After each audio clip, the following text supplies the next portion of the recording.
네, 오늘은 계속해서 예레미야 38장 1절에서 13절까지 38장 1절에서 13절까지 한 절씩 교도록 하겠습니다. 마단의 아들 스바디아와 바스훌의 아들 그다랴와 셀레미아의 아들 유갈과 말기야의 아들 바스훌이 예레미야가 모든 백성에게 이르는 말을 들은즉 이르기를 여호와께서 이와 같이 말씀하시되 이 성에 머무는 자는 칼과 기근과 전염병에 죽으리라.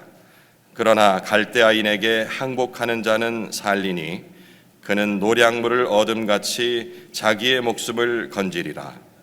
여호와께서 이와 같이 말씀하시니라. 이 성이 반드시 바벨론의 왕의 군대의 손에 넘어가리니 그가 차지하리라 하셨다 하는지라. 이에 그 고관들이 왕께 아르되 이 사람이 백성의 평안을 구하지 아니하고 재난을 구하오니 청하건대 이 사람을 죽이소서. 그가 이같이 말하여 이 성에 남은 군사의 손과 모든 백성의 손을 약하게 하나이다. 시드기야 왕이 이르되 보라 그가 너희 손 안에 있는지라. 왕은 조금도 너희를 거스를 수 없는지라 하는지라. 그들이 예레미야를 끌어다가 감옥 뜰에 있는 왕의 아들 말기야의 구덩이에 던져 넣을 때에 예레미야를 줄로 달아내렸는데 그 구덩이에는 물이 없고 진창뿐이므로 예레미야가 진창 속에 빠졌더라. 왕국 내시 구수인 에벳멜렉이 그들이 예레미야를 구덩이에 던져 넣었음을 들으니라. 그때에 왕이 베냐민 문에 앉았더니 에벳멜렉이 왕궁에서 나와 왕께 아뢰어 이르되 내 주 왕이여 저 사람들이 선지자 예레미야에게 행한 모든 일은 악하니이다. 성중에 떡이 떨어졌거늘 그들이 그를 구덩이에 던져 넣었으니 그가 거기에서 굶어 죽으리이다 하니 왕이 구수 사람 에벳멜렉에게 명하여 이르되 너는 여기서 30명을 데리고 가서 선지자 예레미야가 죽기 전에 그를 구덩이에서 끌어내라. 에벳멜렉이 사람들을 데리고 왕궁 곳간 및 방에 들어가서 거기에서 헝겊과 낡은 옷을 가져다가 그것을 구덩이에 있는 예레미야에게 밧줄로 내리며 구수인 에벳멜렉이 예레미야에게 이르되 당신은 이 헝겊과 낡은 옷을 당신의 겨드랑이에 대고 줄을 그 아래에 대시오. 예레미야가 그대로 하매 함께 읽겠습니다. 그들이 줄로 예레미야를 구덩이에서 끌어낸지라. 예레미야가 시위대 뜰에 머무니라. 네, 오늘 본문 내용은 예레미야 이 선지자가 계속해서 겪고 있는 여러 가지 고초 중에서 또 다른 그 고초의 장면을 묘사하고 있습니다. 오늘은 구덩이에 빠지는 내용이죠. 오늘 본문에 여러 등장인물이 등장하는데 발음하기도 쉽지 않은 외국인 이름이라서 근데 이렇게 예레미야를 중심으로 크게 분류를 하면은 예레미야 말을 듣지 않으면서도 또 한편으로는 그의 말을 완전히 무시하지 못하는 그런 좀 우유부단한 그런 시드기야 왕, 그리고 이런 시드기야 왕이 또 거스르지 못하는 고관 대작들, 지휘부가 되겠죠. 이 여러 사람의 이름이 나옵니다. 그리고 그들의 행위가 악하다고 왕에게 바른 말을 하는 환관 넷이 에벳멜렉이 등장을 합니다. 이 에벳멜렉으로 인해서 결국 예레미야는 구덩이에서 다시 한번 목숨을 건질 수 있게 되죠. 그리고 시위대 뜰에 머물게 되는 것까지가 오늘 본문의 내용이 되겠습니다. 1절에서 6절까지가 이제 이 고위 관리들이 예레미야를 죽이려고 하는 그 장면이 서술되어 있는데요. 먼저 1절 제가 읽겠습니다. 마단의 아들 스바디아와 바스훌의 아들 그다랴와 셀레미야의 아들 유갈과 말기야의 아들 바스훌이 예레미야가 모든 백성에게 이르는 말을 들은즉 이르기를. 4명의 이 생소한 발음도 어려운 그런 이름이 등장을 하죠. 근데 이 이름은 특별히 외우실 필요는 없겠습니다. 여기 말고는 등장하지 않을 뿐더러 또 그들은 유대인들의 지도자였음에도 불구하고 하나님의 뜻과는 상관없는 삶을 그런 살던 인물이기 때문에 굳이 우리가 수고해서 이름을 외울 필요도 없겠습니다. 그리고 또 이름 좀 틀렸다 해서 미안해할 필요도 없고 발음도 너무 힘들고요. 2절에서 3절은 우리가 계속 접하고 있는 예레미야의 선포죠. 하도 들어서 우리도 이제 외울 정도입니다. 유다가 이스라엘이 칼과 기근과 전염병으로 인해서 망할 것인데 만약에 바벨론 왕에게 항복을 하면은 목숨을 건질 것이다 라는 그 메시지를 한결같이 계속해서 외치고 있습니다. 이런 예레미야의 말을 들은 이 고관들이 시드기야 왕에게 상소를 하죠. 이 상소 내용이 4절 말씀에 적혀 있습니다.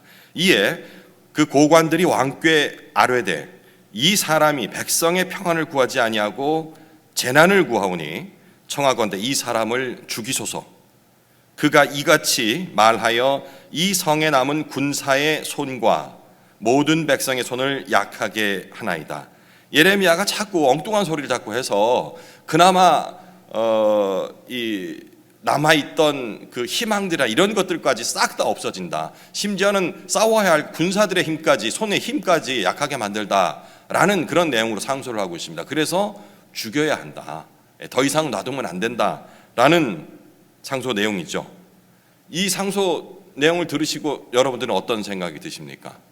동의를 하시는 분은 없죠. 지금은. 왜냐고 하니 이 고관 대작들이 하나님의 사람이 아니다라는 것을 우리는 미리 알고 있기 때문에 이 내용을 들었을 적에 이 나쁜 사람들 어떻게 하나님의 선지자를 말이야 죽이라니 큰 벌 받겠군. 이러니까 이스라엘이 멸망하지 라고 쉽게 판단할 수 있는데 만약에 우리가 이런 사전 지식이 없는 상태로 이 내용을 접했다라면 과연 이 말에 대해서 어떻게 반응할 것인가. 저는 오늘 이 부분을 한번 생각을 해봤으면 좋겠어요.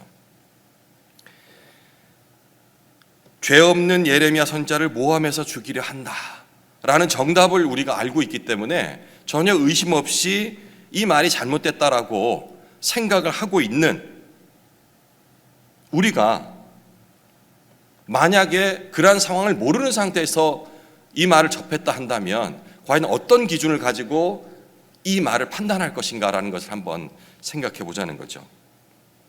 이 사람들은 어떤 면에서 그 나라의 고위 관리로서 자기 민족의 안위를 걱정하는 마음에서 충심해서 이런 말을 했을 수도 있지 않겠습니까? 그렇죠? 그러니까 예레미야가 선포라고 하나님의 말씀이라고 얘기하는 내용들이 어찌 보면 거의 저주잖아요. 우리 민족이 망할 것인데 적국에게 무릎을 꿇고 항복하면 살 것이다. 이게 할 말입니까? 만약에 이렇게 비교를 하면 더 와닿겠죠. 제가 하나님의 말씀을 들었습니다 하고서 여러분께 얘기를 하는 거예요. 이제 곧 일본이 우리를 침공해서 우리가 망할 건데 그 전에 일본에게 우리가 항복을 해야 목숨을 부지할 수 있을 것입니다. 이건 제 말이 아니고 하나님의 말입니다 라고 얘기했을 적에 지금 현재입니다. 그러면 여러분들 아멘 하고서 일본에 다 가서 무릎 꿇고 항복하겠습니까? 제가 하나님의 말씀입니다라고 얘기를 했어요. 이렇게 상황을 한번 접목해 보자고요. 그리고 여러분들은 일반 국민이 아니에요. 국무총리시고요. 국방부 장관이시고요. 경제부 장관이에요. 제가 여러분 다 하나님 믿는 사람들입니다. 이렇게 얘기를 했다면 어떻게 판단하시겠어요? 쉽지 않죠. 근데 너무 오늘 본문 이 4절을 보면서 쉽게 판단한다고요. 에이 나쁜 사람들. 어떻게 선지자 예레미야를 이렇게까지 그러니까 니네가 멸망되지 라고 판단하는 기준이 만약에 지금 우리가 조금만 상황을 바꿔보고 현대적으로 접목을 했을 적에 내가 그 고위 관리의 입장에 처했을 때 한다면은 쉽게 판단이 서질 않는다니까요. 왜냐하면 다시 당시로 돌아갑니다. 예레미야가 하나님의 말씀이라고 전했지만 예레미야 말고도 하나님의 말씀이다라고 대언하는 선지자들이 더 많았어요. 그들은 뭐라고 외쳤습니까? 절대 안 망합니다. 하나님께서 우리 민족을 보호해 주실 것입니다. 하나님의 성전이 아직까지 남아있는데 라는 얘기. 과연 이 두 선지자 중에 어떤 말을 여러분들 믿으시겠어요? 쉽지가 않다니까요. 그러니까 이런 고민들을 우리가 계속해서 할 때 분명히 현실에서도 닥치거든요. 선택의 기로에 항상 섭니다. 안 그래도 지금 바벨론에 2번이나 침공을 당했어요. 이제 마지막 3차 침공 때 완전히 멸망하게 되는데 불안해 죽겠어요. 안전하다 한 그 선지자 말도 이제 못 믿겠어요. 예루살렘 성이 완전히 멸망할 것 같거든요. 이런 상황에서 항복해야 하고 어떻게 하든 멸망할 것이다, 이런 말을 과연 믿을 수 있을 것인가 라는 부분을 우리에게 전복할 적에, 이게 수천 년 전 옛날 유대인 이스라엘의 역사가 아닌 우리의 역사로, 그리고 나의 선택의 기준으로 다가온다는 것입니다. 국민들에게 희망의 메시지는 전하지 못할 망정 몇 번이나 고초를 치르고도 죽을 뻔한 위기를 예레미야가 맞지 않습니까? 그런데도 계속해서 유다가 망할 것이라고 떠드는 이 선지자를 가만히 두는 게 어찌 보면 더 이상하겠죠. 고위 관리니까요. 그죠? 이렇게 생각하고 보면은 더 상황에 몰입을 할 수가 있는 겁니다. 우리가 성경을 묵상할 적에 특히 이미 우리가 악인이라 배워서 알고 있는 사람들을 얘기를 들을 적에 그 사람의 입장에 되어보려는 노력은, 시도는 한 번도 하지 않거든요. 대부분. 왜? 악인이라 이미 판명이 났기 때문에 그가 하는 말이나 행동이 왜 그렇게 됐을까라는 부분은 우리가 깊게 생각을 안 해보는 거예요. 그러면은요, 어떻게 되냐면 우리 신앙의 성장이 느려집니다. 결국엔 하나님께서 완성해 가시겠지만 느려져요. 이게 우리 신앙 성숙을 빨리 할 수 있는 것은 악인이건 의인이건 그 상황에 내가 들어가 보는 겁니다. 그래야지, 만약에 내가 악인의 그 입장에서 들어갔을 적에 나를 보는 거예요. 나도 이럴 것 같은데. 이때 하나님께서 깨우침을 주시는 겁니다. 근데 악인이라고 덮어놓고서 그의 상황은 우리가 고려하지 않는다 했을 적에는 우리 신앙이 커가지를 않아요. 지금 아무 문제가 없을 때, 어려움이 없을 적에는 다 순탄하게 신앙생활 잘하는 것 같죠. 근데 그 판가름 언제 나옵니까? 선택의 갈림에 섰을 때, 우리 인생에 수없이 오는 그 선택의 갈림에서 어떤 것을 따를 것인가 라고 했을 적에 비로소 내가 갖고 있는 신앙 밑바닥이 드러나게 되는 거거든요. 평상시는 드러나지 않습니다. 그들을 긍휼의 마음으로 품으라는 이런 얘기가 아닙니다. 그들의 입장이 돼보라는 것이, 그래, 자기들도 얼마나 민족을 사랑하니까 그렇게 했었겠어, 이것도 역시 내가 들어간 게 아니고 그냥 품어주려고 하는 거잖아요. 그게 아니고 내가 그들이 돼보는 겁니다. 그때 심각한 내 상태를 알 수가 있거든요.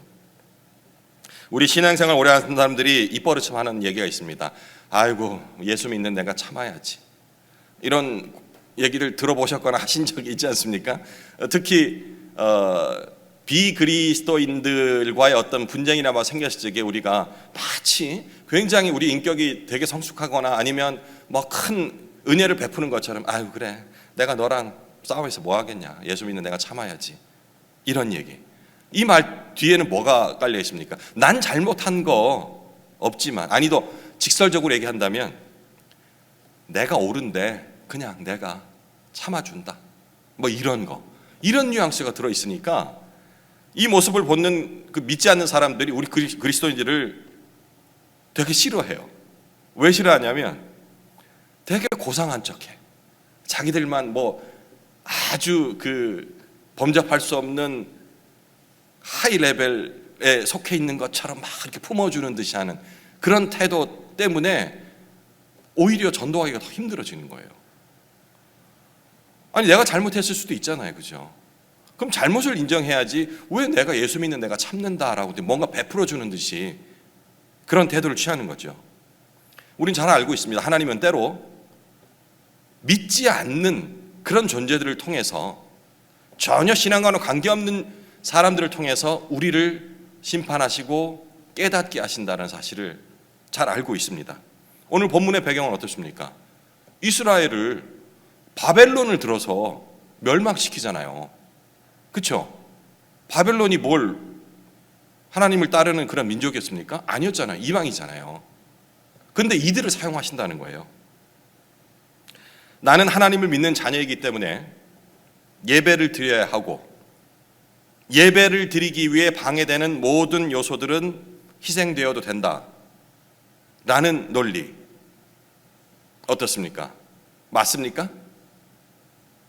제가 이렇게 실망하면 틀린가 본데 벌써 짐작이 오시죠? 예배가 우리 삶의 가장 우선이 돼야 된다라고 계속 저도 얘기를 하고요. 모든 목회자들이 얘기를 합니다. 그리고 여러분도 동의하시고요. 그러면 그 예배를 온전히 지키기 위해서 방해되는 모든 요소들은 다 제거해야 되고 희생되어야 하는 것입니까? 라는 질문에 오늘 제가 앞서 힌트를 드렸던 내용 때문에 아마 쉽게 맞습니다. 예배를 위해서라면 모든 것을 희생해야죠 라고 쉽게 대답하지 못하는 여러분들의 모습들을 제가 짐작할 수 있습니다. 반은 맞고 상황에 따라서 반은 틀렸다라고 볼 수가 있겠습니다. 제가 이제 신앙의 성숙을 위해서 정말 깨달은 바가 있어서 이제 모든 나의 유익들을 뒤로 하고, 그리고 심지어는 나의 발전을 위해서 내가 여태까지 해왔던 직장에서 또 성공해야 되니까 그 업무들을 파악해야 되고, 이런 일들, 학생 공부를 해야 되고, 이런 것들을 다 희생하고 내려놓고 예배자의 삶을 살겠다. 최소한 내가 공예배 모든 것들은 다 참여를 하겠다라는 결심이 서서 참여를 하려고 자신이 여태까지 해왔던 건 루틴이랄까 이런 것들을 희생하는 것은 어떻습니까? 맞다고 볼 수 있겠죠, 그죠? 그리고 오히려 칭찬할 수 있겠죠. 왜냐하면 세상의 기준으로 보면은 그가 세상에서 훨씬 더 발전할 수 있는, 그리고 자기를 더 능력 있는 사람을 만들 수 있는 기회들을 내려놓고 예배자의 삶을 택한 것이기 때문에 어찌 보면 칭찬을 받을 수 있는 내용이 되겠습니다. 그런데 만약에 내가 예배를 드리러 가야 되니까, 일반 직장인이라 치십시다. 이거 오늘 중으로 맞춰야 된다고 했는데 예배 시간이 수요 예배 저녁 시간이랑 탁 걸려가지고 이걸 어떡하지라고 생각한 거예요. 근데 마침 제가 조금 지위가 좀 있습니다. 뭐 과장 이상 되든지 뭐 부장이든지. 그래서 스스로 자기에게 이렇게 얘기하는 거예요. 그래, 예배가 우선이지. 뭐 요거는 나중에 해도 되고, 여기까지만 생각해도 다행이겠어요. 근데 오늘까지 해야 돼. 그러면 부하 직원에게 이거 좀 김대리, 박대리, 나 할 줄 알지? 그거 좀 마무리 좀 해줘. 나중에 밥 한 끼 살게. 내가 해야 되는 일인데. 자, 이러고 전가를 합니다. 혹은 직장 내에서 난 예수 믿는 사람이에요. 우리 이현미 대리는 예수 믿는 집인 거예요. 근데 다른 누구는 예수를 믿지 않아요. 거기에 내 마음에 차별이 있어요. 예배 생활 잘한다 하니까 항상 열외 해가지고 보내주는 거예요. 이거 하나님이 은비자매를 사랑하셔가지고 내 일을 다른 사람한테 맡기고 이렇게 한 거라고 적용할 수 있습니까? 아니죠. 거기에 대한 판단들이 있어야 된다는 거예요.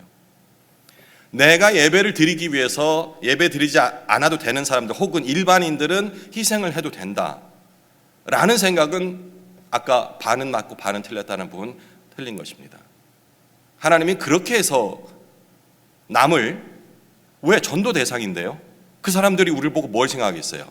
예수 믿는 사람들은 다 자기 일밖에 모른다고 생각할 거 아니에요. 이게 하나님의 영광을 가리는 겁니다.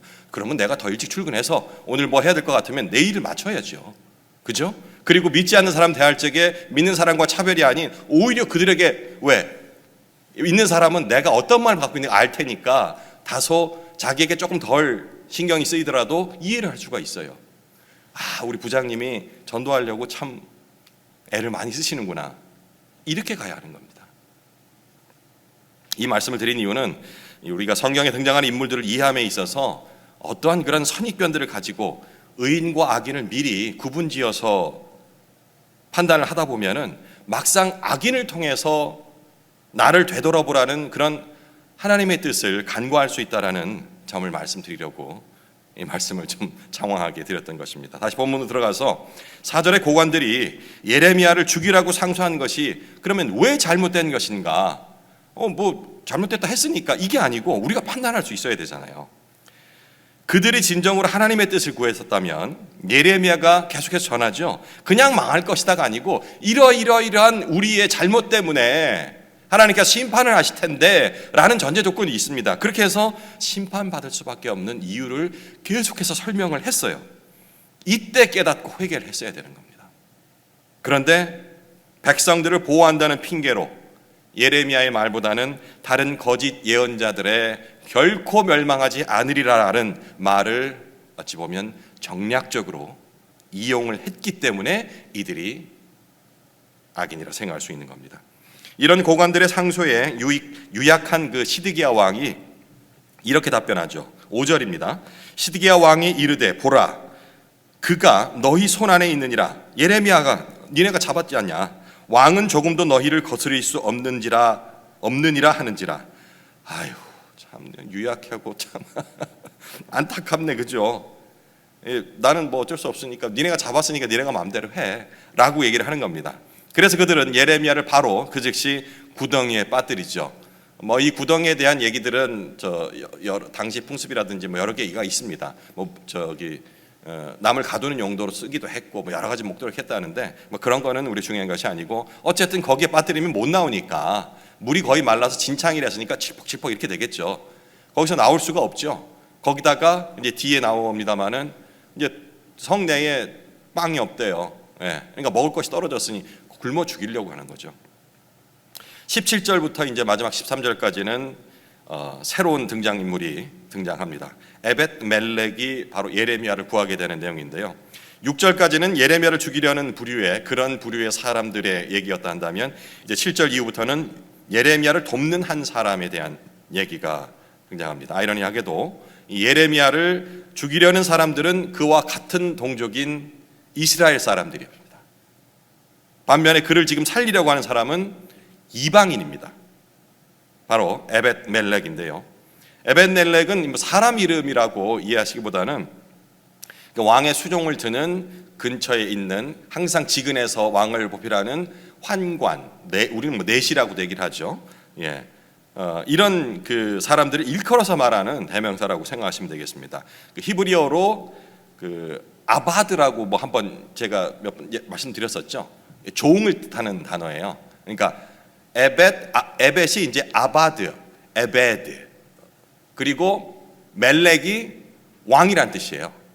그러니까 왕의 종이라는 뜻이 합성화가 되면 그죠? 그러니까 왕의 종, 이게 환관들, 내시들을 에벳 멜렉이라고 이렇게 얘기를 한 것입니다. 보통 이제 환관 내시하면은 우리 조선 시대 뭐 옛날 시대의 사극에서 나오는 네 전하 뭐 이런 걸 더 보니까 그냥 별로 하찮은 사람 정도 생각할 수 있는데 이 당시 물론 그 조선 시대에도 환관들이 우리가 생각하는 것처럼 이렇게 막 네 전하 네 이런 거 이 딸랑딸랑 이런 게 아니고요. 굉장히 그 왕의 직은에서 그 일종의 고위 관료였습니다. 충원도 하고 직원도 하고 하면서 단지 국내에 살아야 되기 때문에 거세를 했다라는 그런 차이가 있겠죠. 이런 요직에 있던 환관이 더군다나 이스라엘 출신이 아닌 여기는 구스 출신이라 했습니다. 구스는 우리가 지금 현재로 생각한다면 그 에티오피아 이 지역이 되겠습니다. 거기 이방이잖아요. 여기 출신의 이방인인 사람이 예레미야를 구하려고 지금 이렇게 직언을 하는 겁니다. 9절이요. 내 주 왕이여 저 사람들이 선지자 예레미야에게 행한 모든 일은 악하니이다. 성중에 떡이 떨어졌거늘 그들이 그를 구덩이에 던져 넣었으니 그가 거기서 굶어 죽으리이다 하니. 이 시드기야 왕이 이번에는 또 에벳멜렉 말을 듣고서는 예레미야를 구덩이에서 끌어내라고 명합니다. 아유 참 왔다 갔다. 10절 왕이 구스 사람 에벳멜렉에게 명하여 이르되 너는 여기서 30명을 데리고 가서 선지자 예레미야가 죽기 전에 그를 구덩이에서 끌어내라. 언제는 또 뭐 이렇게 하라더니 또 에벳멜렉이 하니까 또 말은 들어요. 그러니까 얼마나 유약하고, 다른 면으로 보면은 하나님의 존재에 대한 인식은 있지 않았어요. 그러니까 두려움 때문에 그렇게 하지 않을까 생각이 드는데, 어쨌든 하나님의 편이 아닌 이 사람 말에 휘둘리고 있는 그 왕의 모습을 우리가 볼 수가 있겠습니다. 당시의 정치적인 상황으로 오늘 이 상황을 이해하자면, 시드기야 왕은 어떻게 임명이 됐냐면, 목사님께서 어젠가요? 설명하신 것 같은데, 바벨론이 세운 왕이에요. 바벨론이 이제 그냥 꼭두각시로 이렇게 시드기야 왕을, 마지막 왕을 세워놓은 거예요. 그러니까 내 말 잘 들으라 이렇게 했어요. 그러니까 거기 따라야 되는데, 또 그 반면에 고위 관리들은 전통적으로 이집트, 애굽, 그 친 이집트 성향의 사람들이거든요. 또 이 사람 말들을 또 무시를 못하는 거예요. 그러니 왔다 갔다 할 수밖에 없겠죠. 신앙적인 눈으로 이 상황을 좀 판단을 해보자면, 이 고위 관리이건 시드기야 왕이건 어느 쪽도 하나님의 뜻을 구하기보다는 자신의 유익을 위한 편을 들고 있다라는 이런 점들을 우리가 신앙의 눈으로 볼 수가 있어야 합니다. 그래서 하나님은 오히려 이스라엘 민족이 아닌 이방인이었던 환관을 사용해서 예레미야를 보호하시죠. 자, 이제 남은 시간 우리가 어떤 것을 한번 묵상 포인트로 삼아봐야 할 것인가 가만히 생각해 보니까요, 오늘 세 부류의 인물이 등장하잖아요, 그죠? 어느 쪽에도 서지 못하고 하나님의 말씀도 두려워하며 여기 사람 말도 이쪽 편 말도 이런 시드기야, 그리고 민족을 위한다는 충심에서 하는 얘기지만 하나님의 뜻과는 상관없이 가는 그 고위 관리들, 이 부류들, 우리가 우리 교회의 유익을 위한다라고 얘기한다면 아무도 반론을 못 들겠지만, 교회를 빌미로 자신의 뜻을 관철하고 하는 시도들이 언제나 있을 수 있습니다. 대형 교회들은 더 그렇고요. 파가 나뉘기도 하거든요. 이른바 고위 높은 위치에 있다라는, 교회에 오래 다녔다는 사람들이, 이 부분, 그리고 비록 이방인이었지만 하나님께 쓰임을 받아서, 그리고 그 생명을 아마도 어쩌면 그를 선지자로 인정을 했던 것 같아요. 왜냐하면 이 에벤멜렉에 대해서는 더 이상 얘기가 나오지 않기 때문에 그가 회심을 했는지에 대한 것은 우리가 확증은 할 수 없지만, 제 생각에는 이 예레미야의 말, 그리고 그 안에 담겨있는 그 선지자 마음속에 담겨있는 하나님의 말씀을 대언하고자 하는, 왜냐하면 자기가 죽을 것을 알면서도 실천했기 때문에 이런 진리에 대한 수용을 하고 있는 이자의 겸손한 모습들, 이 세 부류의 인간들을 생각하면서 나와 한번 접목시켜 본다면 오늘 아침 또 다른 깨우침이 있지 않을까 싶습니다. 남은 시간 각자 묵상을 이어가시기 바랍니다.